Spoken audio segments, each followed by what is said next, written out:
Oke, masih di Bukan Pak. Balik untuk Bapak Martinus Sitompul nih. Selamat datang di Bukan Pak Mata. Bagaimana kabarnya Pak? Puji Tuhan, kabar baik Mas Tukul. Tuhan memberkati. Amin. Luar biasa sekali. Senang sekali ya ada timing pas untuk bisa dipertemukan oleh Tuhan kita di sini untuk Care and Share berbagi untuk pemirsa di seluruh alam semesta. Yang nanti bisa diambil sisi-sisi positif dari Care and Share pada malam hari ini. Biar mereka pada insaf.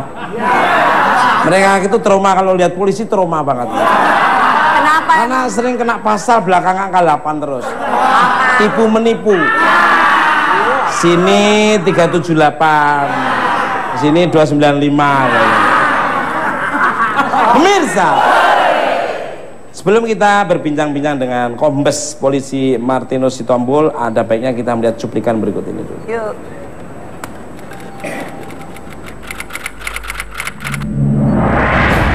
Ya, saya sering bawa kendaraan, saya jadi takut kalau di tempat sepi. Takutnya saya dibegal. Ya, saya bawanya kencang, soalnya menjaga-jaga jarak juga. Kalau saya pelan, takutnya dibantai sama begal-begal itu. Ya, serem ya. Apalagi kayak kita hidup di Jakarta gitu kan, sering pulang malam, nggak tentu gitu. Agak dikurangin jam-jam keluar malam, kalau nggak penting-penting banget saya nggak mau keluar deh. Agak dijaga dulu sampai kondisi kondusif, baru saya berani keluar malam lagi. Ya, hati-hati apabila ada yang mencurigakan kita harus menghindar aja. Apalagi tengah malam kita ada minta tolong, kita tinggal aja, kita abaikan aja lah. Kalau saya sering jalan malamnya resah, lebih takut lah, pokoknya takut gitu aja.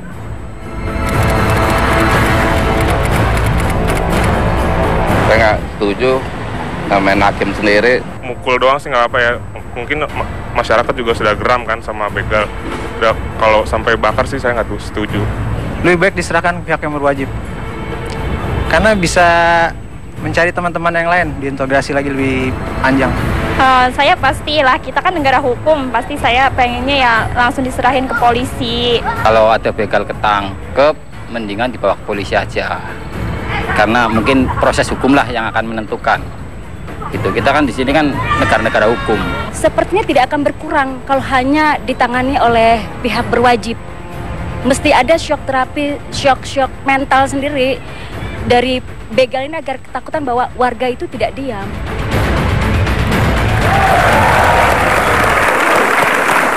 Banyak opini-opini yang bisa diambil nanti di voting. Tapi lebih bagus tetap diserahkan pada pihak yang berwajib. Karena negara hukum.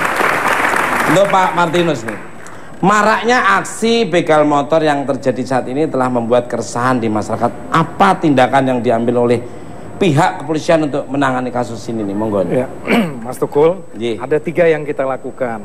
Pertama, kegiatan preemptif. Preemptif memberikan penyuluhan, memberikan bimbingan kepada masyarakat. Kemudian kami melakukan komunikasi dan koordinasi dengan RT, RW untuk bisa mendapatkan data mereka yang tinggal kontrak, kemudian yang tidak punya pekerjaan tetap, dan dia berganti-ganti, orangnya juga berganti-ganti, jumlahnya juga berganti-ganti, tidak tetap, kendaraannya juga tidak tetap. Data ini kami ingin minta dari RT dan RW. Itu pertama. Kemudian yang kedua, kita melakukan tindakan preventif. Preventif dengan memberdayakan pos pantau. Ada pos pantau yang kita buat, Mas Tukul, di sana ada dari Brimobnya, kemudian ada dari lalu lintasnya, kemudian dari resersenya dan sabaranya. Di situ ditempatkan pos pantau itu ke beberapa titik-titik yang dianggap rawan. Kemudian juga kita melakukan patroli dalam skala besar, kemudian kita melakukan razia-razia sampai pagi. Kemudian kami melakukan tindakan ketiga, yaitu penegakan hukum. Apa yang kami lakukan? Pertama adalah kami melakukan analisa siapa sih pelaku-pelaku ini. Kemudian kami melakukan penangkapan-penangkapan seperti yang kita lihat bahwa kami melakukan banyak penangkapan, hampir 95 tersangka yang kita tangkap dari beberapa kasus pencurian dengan kekerasan. Memang kita tidak mengatakan begal, walau itu sah-sah saja, tapi di dalam KUHP itu namanya pencurian dengan kekerasan. Kemudian kami juga saat ini yang sedang memutus mata rantai perdagangan antara pencurian kendaraan bermotor itu dengan pedagang sampai kepada konsumen. Jadi antara supply dan demand-nya kita putus. Jadi mereka juga kalau mau mencuri, mau melakukan pencurian dengan kekerasan terhadap sepeda motor, mereka tidak tahu mau jual kemana. Karena kita putus di situ, kita melakukan pemeriksaan, kita melakukan penggeledahan terhadap kios yang menjual suku cadang atau spare part motor curian, Mas Tukul. Itu yang kita lakukan. Semua yang dijelaskan oleh Pak Martinus Sitompul ini saya sangat setuju semua. Dan itu sebuah sangat akurat dan spesifik sekali. Ya benar. Tapi sekarang juga aku setiap balik syuting malam sering banget lihat Mas banyak razia-razia kendaraan bermotor, apalagi yang mungkin mencurigakan seperti itu. Tapi Mas, aku boleh tanya sama Pak Martinus ya. Pak, ini kan sebenarnya kalau pencurian motor ini sebenarnya memang sudah ada sejak dulu ya. Tapi kenapa nih Pak kalau saat-saat sekarang ini malah lebih ramai begal dan sering terjadi terus nih Pak begal? Itu karena apa alasannya tuh? Ya, memang kalau dari Kamus Besar Bahasa Indonesia, begal ini kan artinya perampasan. Kalau dulu memang mereka sebelum merampas itu mereka menghentikan dulu, kemudian bertanya, bahkan ada yang mengaku sebagai polisi tapi gadungan, kemudian ada yang menipu keluarganya dan sebagainya, baru terjadi cekcok dan kemudian ribut dirampas. Tapi kalau sekarang karena para pelaku ini langsung melakukan satu bacokan atau satu tindakan ancaman terhadap korban seperti Ibu Sri ini, kemudian tanpa ngomong apa-apa langsung mereka membacok seperti itu. Jadi ini yang menarik sekarang, bahwa secara kualitas mereka menggunakan kekerasan itu terang-terangan, sehingga kita juga nanti akan dalam tanda petik kita ini akan berpura-pura jadi korban supaya kita jadi sasaran.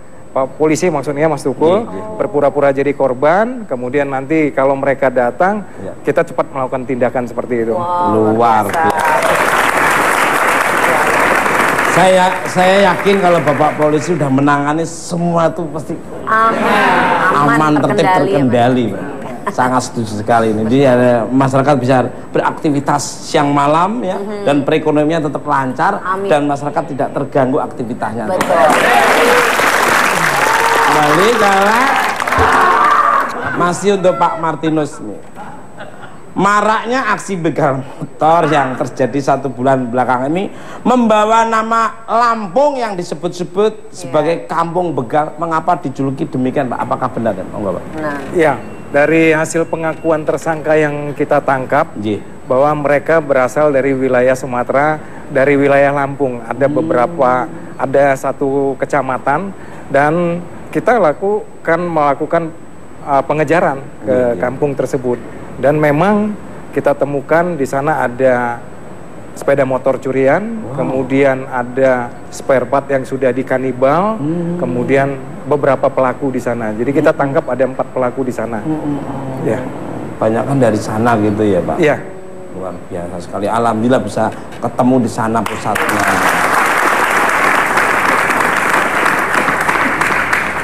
Ya mudah-mudahan semua nggak terjadi lagi hal seperti ini. Bentar Pak Sri ya, apa benar Pak, berdasarkan info yang saya dapatkan bahwa teman-teman pelaku begal ini di Pondok Aren ini sudah ditangkap 1 orang lagi di Serang, itu benar Pak? Sudah Mas Ukul, ada 2 yang ditangkap, di Subang 1 lagi di Jawa Tengah di Purbalingga, baru tadi sore informasinya. Jadi awal 1, kemudian berkembang 1 lagi, jadi ada 2, tinggal ada 1 lagi yang belum kita tangkap. Subhanallah, luar biasa Pak polisi ini ya. Senang sekali. Biar dikorek terus, digali terus, biar sampai ke akar-akarnya dan aman semua untuk para pengendara-pengendara motor yang kerja siang maupun malam beraktivitas kembali. Untuk Mbak Sri, kabarnya pada saat kejadian begal itu tidak mempan ketika dipukul hingga akhirnya warga memutuskan untuk membakar salah satu begal yang mengakibatkan pembegalan tewas mengenaskan. Monggo. Kalau untuk itunya saya nggak tahu, karena pas dia digebukin pun saya juga udah di rumah warga, udah obatin, terus dibawa ke klinik. Jadi soal gebukin, bakar itu nggak lihat sama sekali. Dirimu sudah nggak ada di lokasi itu ya? Gitu. Tapi Mas sebenarnya tanya lagi sama Pak Martinus ya Mas. Sebenarnya apa sih Pak yang bikin sekarang nih pelaku-pelaku pembegalan tuh nekat untuk pakai senjata-senjata tajam gitu, kekerasan? Ya, kalau dari pengakuan tersangka itu mereka memang dalam melakukan perbuatan melawan hukumnya itu mereka berprinsip harus berhasil. Jadi dalam satu gerakan mereka harus berhasil. Itu kata-kata yang menjadi digarisbawahi sama mereka sehingga mereka dalam setiap kegiatan ya harus berhasil dan dia bisa mendapatkan uang dalam 2-3 hari kemudian seperti itu, Mbak. Wah, pakai cara-cara yang menyeramkan ya Mas ya. Iya. Tapi kan banyak kalau dilihat di cuplikan tadi Mas, banyak warga yang merasa resah kalau keluar malam. Tapi kan bukan tidak mungkin ada juga Pak ya kejadian-kejadian pembegalan yang terjadi siang hari Mas Tuku. Nah itu harus seperti apa tuh warga Mas? Ya pokoknya harus hati-hati, harus apa-apa terus nyari tempat yang rame ya Pram ya. Yang rame. Ya harus waspada terus, harus pokoknya harus punya SIM yang penting. Iya benar. SIM itu penting, surat izin mingkem itu. Izin mengemudi itu penting. Jadi kalau punya SIM itu jadi jalannya udah nyaman. Kalau berkendara tidak punya SIM itu udah bikin orang udah nggak nyaman dulu ya. Untuk Pak Martinus nih, bagaimana hukumnya menanggapi bahwa adanya aksi warga yang main hakim sendiri dengan membakar pelaku begal di salah satu wilayah? Apakah warga akan dikenakan sanksi nih Pak? Monggo Pak. Ya Mas Tukul, aksi massa seperti ini kita ada 2 yang menjadi catatan kami. Pertama, kita tentu prihatin dan menyayangkan ada aksi massa yang berakibat sampai tewasnya seseorang. Apakah dia tersangka atau siapapun dia, tentu itu kan manusia. Kita sesama anak bangsa. Kita tahu bahwa kita negara hukum. Kita menghormati hak asasi manusia. Kecuali memang kalau ditentukan pengadilan bahwa hak hidup dia harus diakhiri. Tentu dengan pengertian dan pemahaman seperti ini, kita tidak boleh melakukan aksi main hakim sendiri. Jadi kita sayangkan dan kita prihatin untuk itu. Yang kedua Mas Tukul, terhadap perbuatan ini tentu kita akan melakukan penyelidikan. Kita akan melakukan proses hukum terhadap mereka yang melakukan tindakan-tindakan anarkis sampai perbuatan tersebut berakibat kepada meninggalnya orang. Kalau di KUHP, Kitab Undang Hukum Pidana, itu di pasal 338 itu masuk dalam kategori kasus pembunuhan. Tuh ingat tuh 338 tuh. Itu pembunuhan, nanti termasuk kasus pembunuhan udah jangan pernah angka 8-mu tuh belakang ngilangin aja. Ya, itu penting. Bener nggak Pram? Hindari hal-hal kayak gitu. Saya nggak setuju ya. Jadi harus diserahkan pada pihak berwajib, jangan sampai main hakim sendiri. Ditangkap aja. Untuk Pak Martinus, ini kan dikenal sebagai polisi yang sukses membuat para preman insaf dan mau kembali ke jalan yang benar. Apakah ada program untuk para begal yang nantinya tertangkap untuk direhabilitasi juga? Monggo. Ya, tentu dalam memberikan lapangan pekerjaan kami tidak bisa menyiapkan itu, Mas Tukul ya. Jadi kita berkomunikasi dengan Pak Gubernur, Pak Ahok. Itu sudah mulai memikirkan bagaimana para preman ini bisa dipekerjakan. Jadi seperti misalnya jadi timer, kemudian sebagai mereka yang bekerja dengan gaji yang diberikan oleh pemerintah provinsi. Jadi lebih banyak memang yang bisa menyediakan ini adalah pemerintah provinsi untuk lapangan pekerjaannya. Kalau kami hanya memberikan bagaimana mereka untuk berkehidupan sebagai masyarakat ini jangan sampai melanggar hukum, karena melanggar hukum itu juga ada orang lain juga nanti yang akan rugi. Jadi tidak hanya mereka sendiri tapi orang lain juga akan merasa rugi dengan perbuatannya. Hanya sebatas itu yang bisa kita berikan. Itu Mas Tukul. Luar biasa. Kembali ke Pak, benarkah kabarnya kemarin kepolisian baru saja menangkap jaringan Thohir sampai ke Lampung? Seberbahaya apakah sih kelompok Thohir ini Pak? Ya, kalau melihat karakter mereka itu, mereka melakukan penyerangan terhadap korban. Terhadap polisi saja kita pada saat melakukan penggerebekan kampung tersebut itu terjadi tembak-menembak. Dan bahkan satu anggota kami itu terluka tangannya karena balasan tembakan dan penyerangan mereka terhadap kami yang akan melakukan penangkapan. Jadi hampir bolong di jari, di telapak tangannya satu orang. Beberapa tembakan juga bisa kita hindarin. Artinya memang kelompok ini melakukan tindakan-tindakannya itu sadis, sehingga kita perlu memberikan shock terapi yang tegas dan terukur kepada mereka, Mas Tukul. Luar biasa. Jadi Pak Polisi itu tindakannya tidak terus seenaknya sendiri, tapi harus ada melalui prosedur-prosedur ya. 1, 2, 3, kalau sudah saya membahayakan ya, kita harus di istilah kepolisian di apa Mas? Apa Mas? Tanya dong sama Pak ini mungkin Bapak yang tahu lah ya. Kita lumpuhkan Mas. Ya, kita lumpuhkan. Kita lumpuhkan sedikit aja di jempolnya saja. Serempetin dikit aja. Sakit juga. Balik kalah. Pemirsa, untuk mencairkan suasana kita pada malam hari ini, kita sambut kembali penampilan dari duo Anggrek. Yeay, kita bergoyang lagi.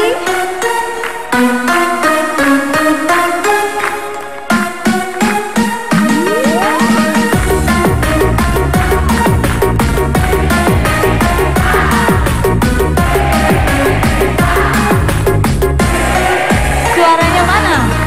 Sir go go sir gula gula Jawa.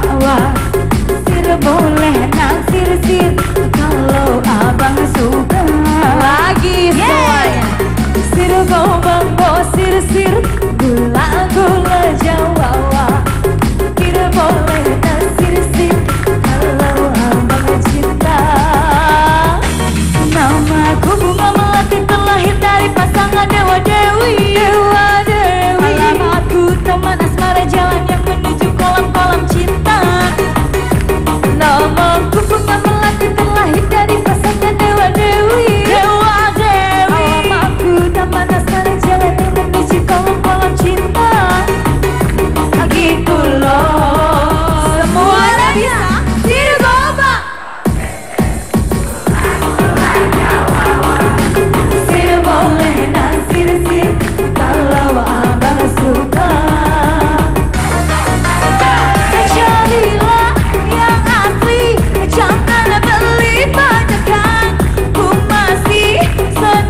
Give applause for duo anggrek.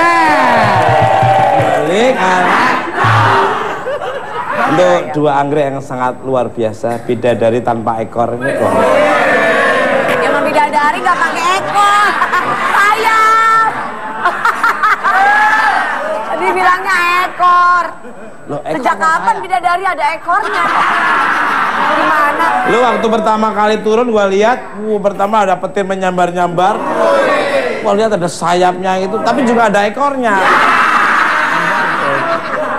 Barangan. Moza dan Dewi, bagaimana kabarnya ini? Alhamdulillah baik. Makin cantik. Oh, everything is okay. I'm very healthy. I'm very fine. Makin ganteng aja ya, Bang. Iya benar. Pastinya. Enggak kayak setan kan ya?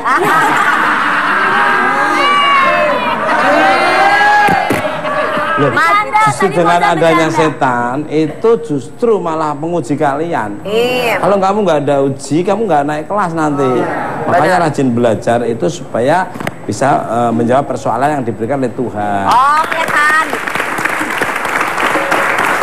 Sesuai dengan tema kita pada malam hari ini. Sesuai.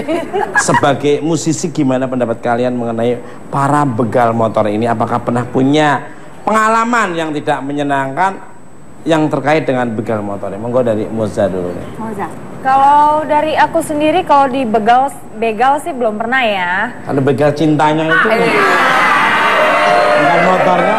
Kalau dibegal hatinya itu. Kalau dibegal hatinya patah hati dong. Oh, udah pernah patah hati belum? Oh, udah dong. Ya, sama gimana Mas Tukul perasaan? patah hati. Masa lalu jangan diomongin. Udah lewat. Oh, enggak. Terus? Enggak, tapi ya serem banget sih ya kalau menurut aku, karena jadinya kan apalagi papa aku suka naik motor banget gitu. Jadi papamu yang ada tulisan delivery itu yang belakang.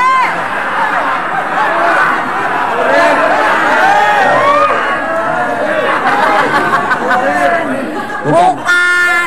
Emang bapaknya mau nganterin apaan? Ada delivery, ada delivery. Loh, kan ada yang naik motor tulisannya delivery, nganter-nganter. Daripada Mas Tukul tiap kali naik motor di belakangnya ada tulisan jaga jarak. Di baju. Daripada papa lu, belakangnya ada panci ya. Pamai dong. Barangan. Kalau bapak aku tukang somai, ember somainya dia. Mohon maaf Pak Menteri, just kidding, bercanda. Iya. Hibur ini loh, orang-orang yang jarang nonton acara-acaranya. Terus next. Iya, jadinya pokoknya agak serem lah ya. Jadi kalau misalnya itu, apalagi papa kan suka seneng motor kan, jadi suka dibilangin jangan pulang malam-malam. Oke, motor gelok gitu ya. Motor gede, nggak ada motor gelok. Jadi serem Pasti, ya. dengerin dulu, papanya seneng naik motor loh. Iya. Mas Tukul kan seneng naik pohon kan. Saya naik pohon itu karena ada kamu di atas juga. Kan saya mau bertelur di atas sama kamu di sini. Tarzan dan Jasmine kali. Ya tapi kalau dibegal sih belum pernah, tapi kalau dicopet, iya jangan pernah ya. Kalau dicopet udah pernah dari motor waktu itu. Sebelum aku punya mobil, waktu itu kan naik motor gitu. Jadi pernah dicopet itu bener-bener yang dirampas berat gitu. kali ya. Berat sampai aku jatuh dari motor gitu. Itu kejadian tahun berapa? Itu kejadian tahun berapa ya? Aku udah lupa. 4 tahun yang lalu lah ya. Waktu masih kuliah sih. Oh kuliah juga atau kamu? Kuliah gitu kayaknya percaya gitu.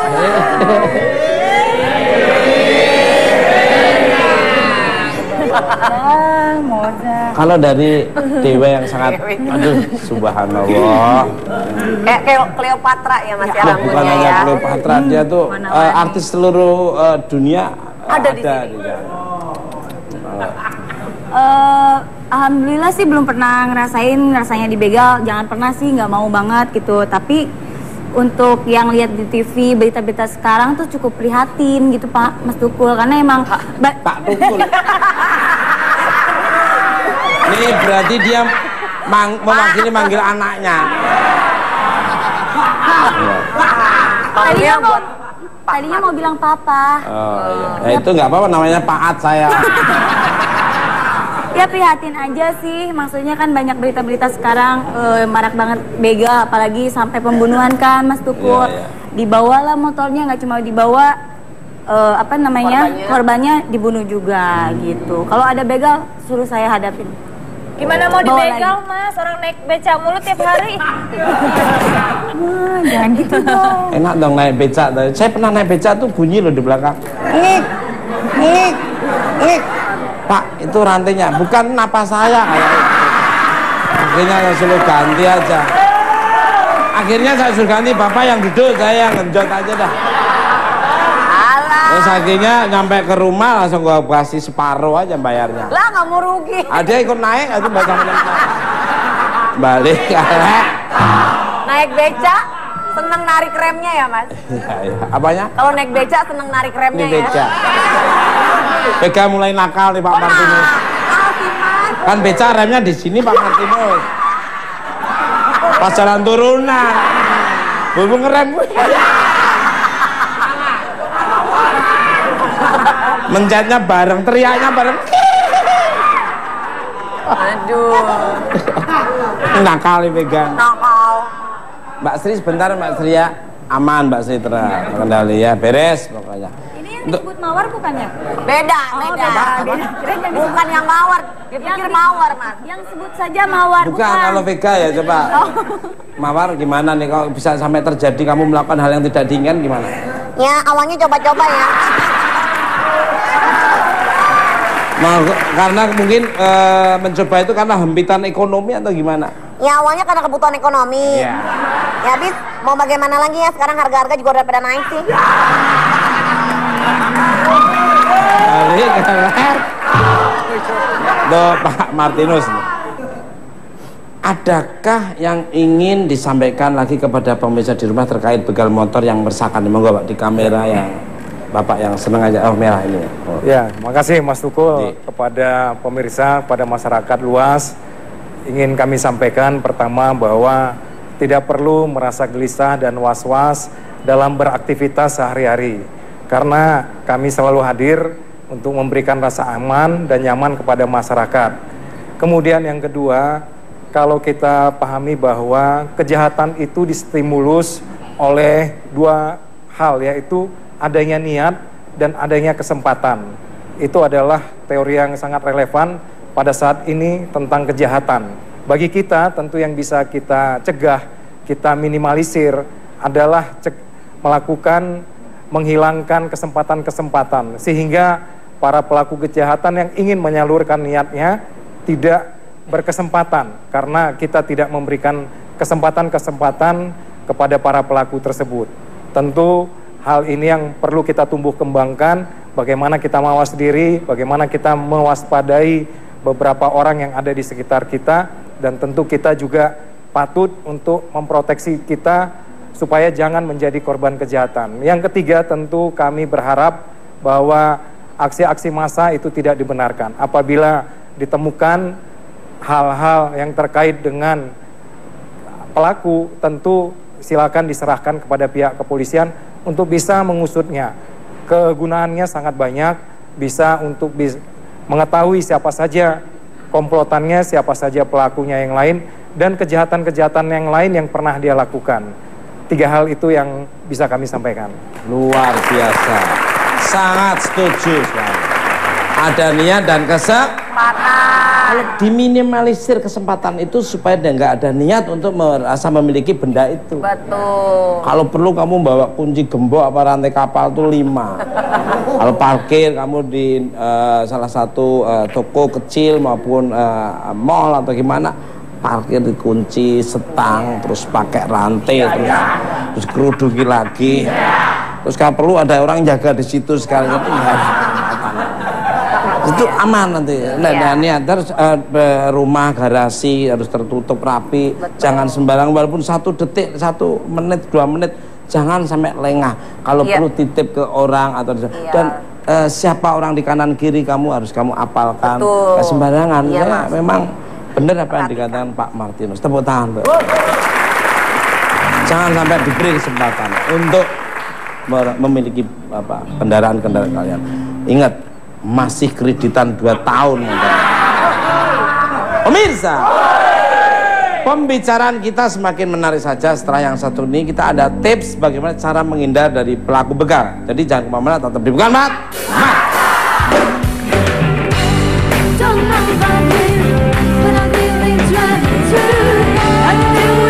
Jadi kita punya beberapa tips yang diambil dari berbagai sumber ya Mas. Ya. Yang pertama ini, jangan terlihat lesu kalau sedang membawa motor, karena kalau mengantuk lebih baik jangan jalan sendirian.